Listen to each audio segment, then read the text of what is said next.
I'm Meggie Kay, and I have suffered with motion sickness my whole life, and it sucks. It seriously sucks, especially as a traveler and taking various forms of transportation all the time.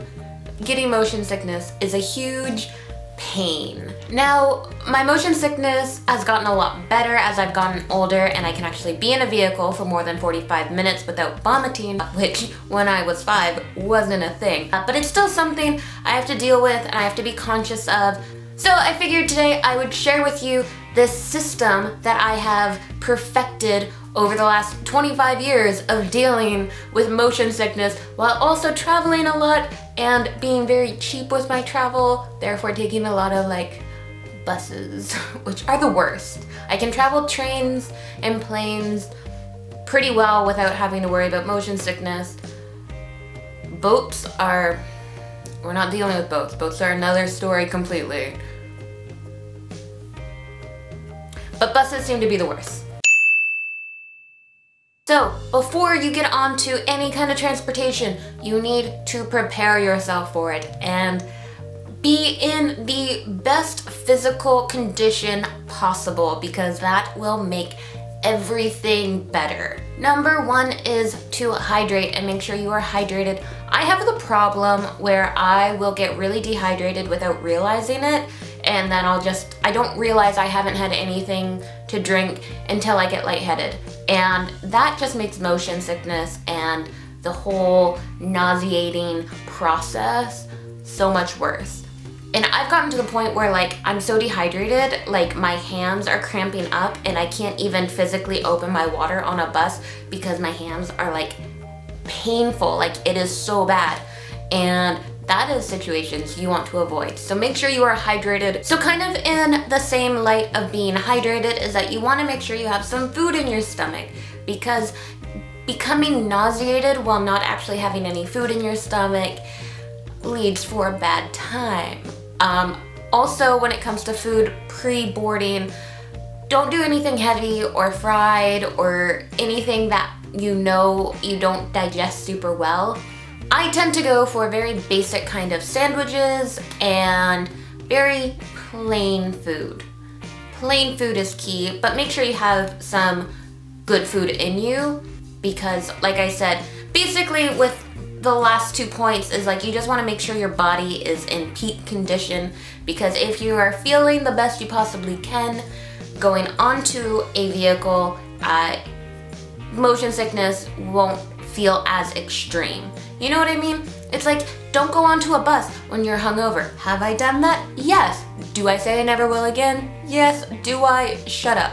And lastly, for the preparation is your hair.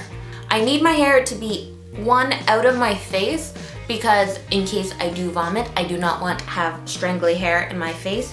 You know what I mean? But also, I also don't want it like a ponytail or a bun or anything right in the middle of my head, because I want to lay my head back. So my favorite hairstyles for traveling is either a top knot, because that way it's all pulled out of my face but there's nothing on the back of my head. And when my hair was really short, I would put it into little pigtails, so again, it's pulled out of my face but there's nothing on the back of my head. Those are the 2 main things when it comes to hairstyles and transportation. The one thing that a lot of people will suggest in preparation for motion sickness that I personally disagree with is motion sickness pills or Gravol or whatever brand, you know what I mean, the seasickness, motion sickness kind of pills you can buy at the store. I think they do nothing. The pills do nothing, and I'd rather just not take them and not spend the money on them, because I have tried every brand out there, everything I could find, and nothing really works. But I don't know, maybe there is some kind of magical brand out there that I haven't heard of, and it makes you act like a regular person who never feels motion sickness.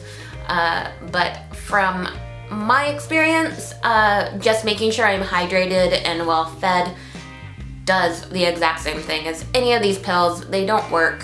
I've given up on the motion sickness pills, and I feel like everything else in this theory and system I have developed is really better than relying on any kind of medication. So first off, you need to pick a seat, and seat selection, in my opinion, is the most important thing you could possibly do.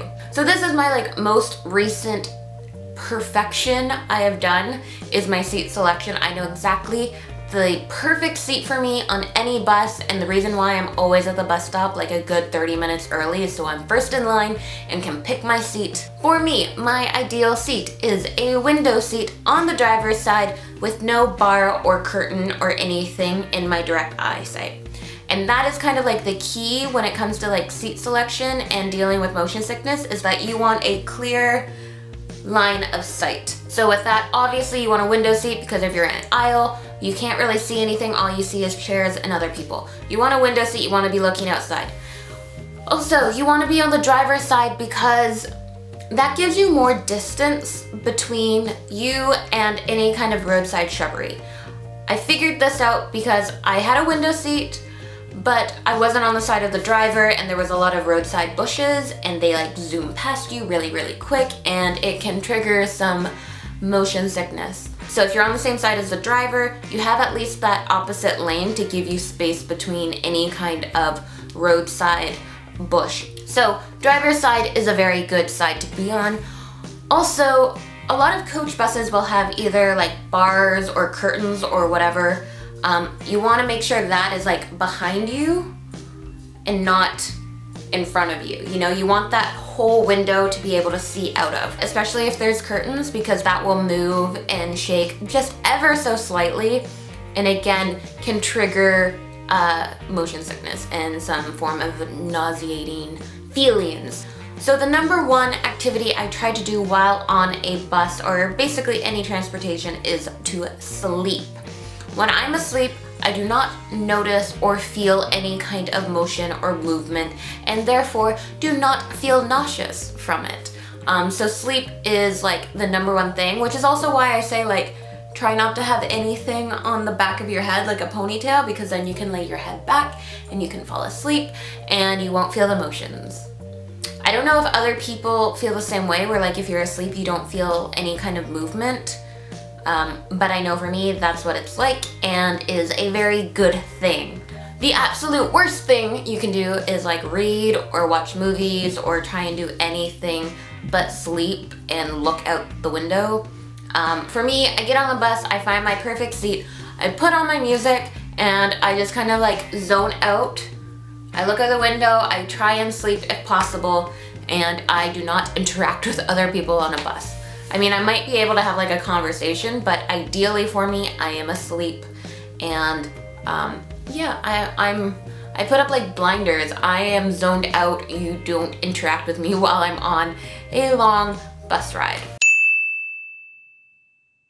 So after, and this is probably the one I slip up on the most and I don't really pay super close attention to, because it really depends on how the bus ride goes, because there are times where I actually throw up and other times where I get off the bus and I feel great. But I try not to like schedule or plan anything for like that first day when I get off of a bus, just because there is the chance that I don't feel very well, and I don't want to commit myself to doing something if I'm not feeling great when I know, you know, in a few hours or the next day I'll be way more into it. So yeah, when I get off a bus, especially a long bus ride, I usually take it easy that first day, and I just like go for walks around the town, explore a bit, see what there is to do.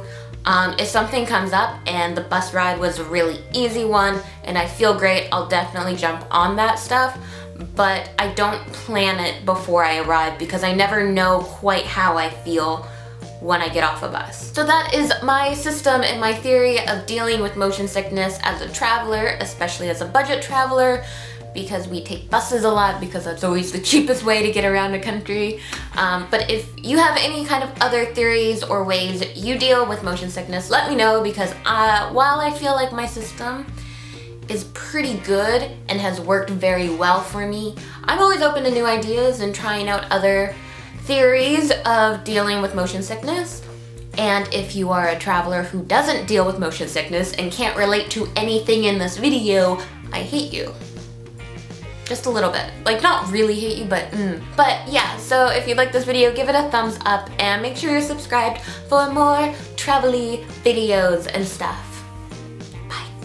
Hey, I'm Meggie Kay, and over the last couple of weeks, I have been in this mood for change. I want things to change. Like, I want a fresh start. I want a clean slate. Unfortunately, that doesn't mean